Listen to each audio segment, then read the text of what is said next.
In the 109-year history of the Broadmoor Pikes Peak International Hill Climb, only 42 competitors have ever broken the 10-minute barrier. My goal this year is to join that exclusive list.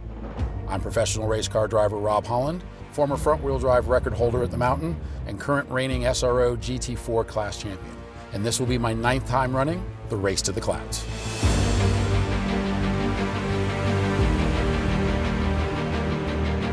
Our preparation for the race begins months in advance. We're campaigning a new car this year with some custom parts, and for the first time ever, a satellite system to stream live onboard footage from my car during my run. Once we've installed all the new equipment, we'll shake down the car at High Plains Raceway before loading up for pre-race testing on the mountain.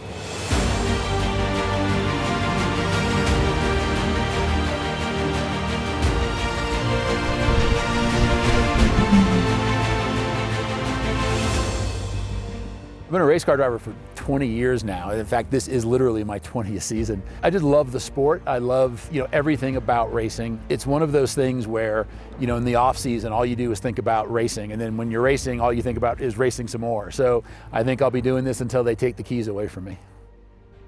The Broadmoor Pikes Peak International Hill Climb is the second oldest race in the country, right behind the Indianapolis 500. And over that time, it has established itself as one of the premier motorsports events in the world, equal to anything else that's out there. The road to the top of Pikes Peak was built by a gentleman by the name of Spencer Penrose. It's a local entrepreneur who wanted to promote tourism in Colorado Springs. So he built the highway to the top and figured out the best way to promote that was to hold a race. The original course was 12.42 miles of unpaved road, starting at 9,390 feet and finishing at 14,115 feet. It gained massive popularity through the unique mix of cars, motorcycles, and even semi-trucks running on the dirt surface. The 80s and 90s became a playground for innovation. Audi brought their Quattro all-wheel drive to prominence with rally-derived monsters. Rod Millen, Toshiba Monster, and Michel Mouton became legends. The famous film Klein Dance, featuring Ari Vatanen's Peugeot 405 T16, storming the mountain with one hand raised, blocking the sun as he ran to the top of the hill, lives in legend for Pikes Peak Hill Climb fans.